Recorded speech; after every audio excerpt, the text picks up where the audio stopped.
शुएब शाहीन साहब, आपको या इमरान खान साहब को क्या एतराज़ है अगर सिविलियंस ने एक्ट ऑफ टेररिज्म किया है तो उनका अगर मिलिट्री ट्रायल हो तो प्रॉब्लम क्या है? ये पहली दफ़ा तो नहीं होने लगा। देखिए, पहली बात तो ये है कि मैं तो अपनी बात कर रहा हूँ, मुझे नहीं पता खान साहब का क्या ओपिनियन है, मेरी इस मौजू पे उनसे बात नहीं हुई, लेकिन मैं अपनी बात कर रहा हूँ। सबसे पहली बात तो ये है कि अगर कोई टेररिज्म करता है तो उसके ऊपर कानून है, एंटी टेररिज्म लॉ है, और उसके ऊपर इतलाक हो सकता है। He will be prosecuted in accordance with law. Civilian के खिलाफ एक मिलिट्री कोर्ट में केस चलाना ये पैरेलल जस्टिस सिस्टम देने के मुताबिक है। तो सर मिलिट्री एक्ट खत्म कर दें, फिर नवाज शरीफ साहब मिलिट्री एक्ट खत्म कर दें सर, मिलिट्री एक्ट 1952 खत्म कर दें। नहीं, मिलिट्री मैं बताता हूँ ना आपको, सुप्रीम कोर्ट के फैसले में आपको इसको पहले रेफर कर दूं, फिर मैं मिलिट्री कोर्ट मुख्तसर कीजिएगा सर, टाइम कम है प्लीज आज। जी सुप्रीम जी मुख्तसर, नवाज शरीफ साहब के ज़माने में जब कराची ऑपरेशन हुआ तो 97 में ये बात उन्होंने मिलिट्री कोर्ट्स बना दी। सुप्रीम कोर्ट में महरल केस के हवाले से ये फैसला आया और उसमें उन्होंने अनकॉन्स्टिट्यूशनल उनको डिक्लेयर किया और ये कहा कि ये पैरेलल जस्टिस सिस्टम बनाने के मुतरादिफ है। आप टेररिज्म किसी ने किया है, कानून के मुताबिक प्रोसीड करो, क्योंकि सिविलियन के ऊपर वो एप्लीकेबल नहीं है। दूसरा फैसला मैं बताता हूँ, ये TTP या जो कुछ हो रहा था, दहशतगर्दी की बदतरीन लपेट में था हमारा मुल्क। 2/3 मेजॉरिटी के साथ नवाज शरीफ साहब के ज़माने में 2015 में आइन में तरमीम की गई, जिसमें आपको याद होगा रज़ा रब्बानी साहब ने रोते हुए वो वोट दिया था, इसलिए कि मैं गैर आइनी गैर कानूनी काम कर रहा हूँ, लेकिन पार्टी की अमानत है, मैं 2/3 मेजॉरिटी के साथ आइन में अमेंडमेंट कर रहा हूँ। आइन में जब अमेंडमेंट हुई वो 2 साल के लिए थी, बाद में तमाम पॉलिटिकल पार्टीज़ ने फिर अगेन उसको 2 साल के लिए एक्सटेंड किया, और ये सनसेट क्लास थी। सनसेट क्लास का मतलब ये होता है कि ये ऑटोमेटिकली जो ही टाइम खत्म होगा ये लैप्स हो जाएगी, it will not be again. इसलिए आप कह रहे हैं, बिल्कुल ठीक है सर, ये आपका पॉइंट आ गया। आपने 2 मिसालें दे दी हफीजुल न्याई साहब, इन मिसालों की मौजूदगी में तो सुप्रीम कोर्ट के लिए बड़ा ईजी हो जाएगा कि मिलिट्री कोर्ट्स को चैलेंज के खिलाफ फैसला कर दिया जाए।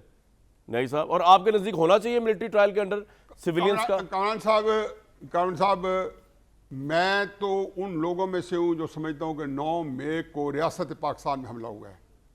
मैं हकीकत यह है कि मेरे लिए ये नाकाबिल दिफा है, क्योंकि देखें हम जिस पाकिस्तान की जो पोजीशन है वो बड़ी वल्नरेबल है। हिंदुस्तान हमारे सामने बैठा है, चारों तरफ घिरे हुए हैं, वहाँ पे आपकी फ़ौज को इस तरीके से ह्यूमिलिएट किया जाए या इदारे को अंडरमाइन किया जाए। मैं वाहिद आदमी हूँ कि एक लम्हे के लिए स्पेस नहीं दी और सबर किया इसका कि पाकिस्तानी फौज जहाँ।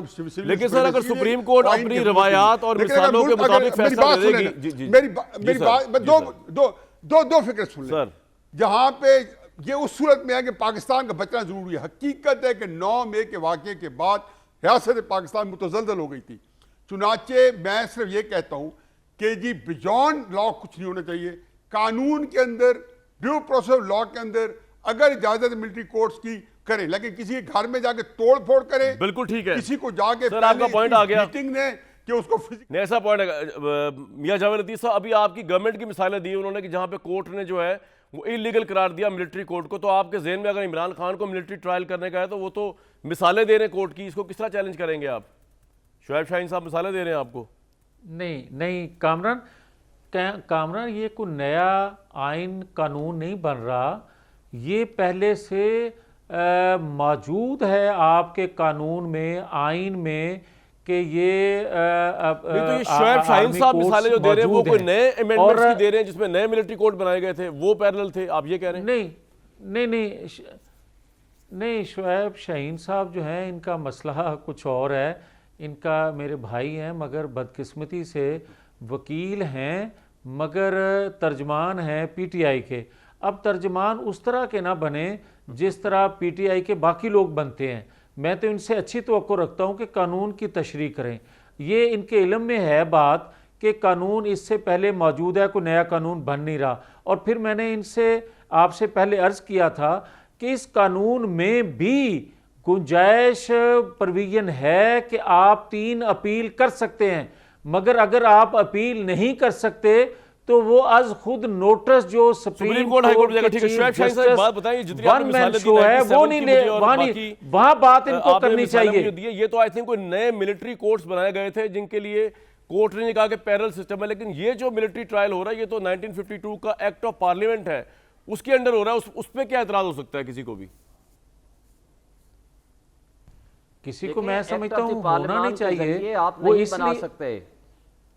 नहीं, मिलिट्री कोड तो नए बनाए नहीं रहे, मेरे ऑलरेडी से बने पूछा हुए है हैं सर। कामरान साहब, शुएब साहब, नहीं मेरे से पूछ रहे हैं आप? जी शुएब साहब आपसे कामरान पूछ रहा हूँ, साहब?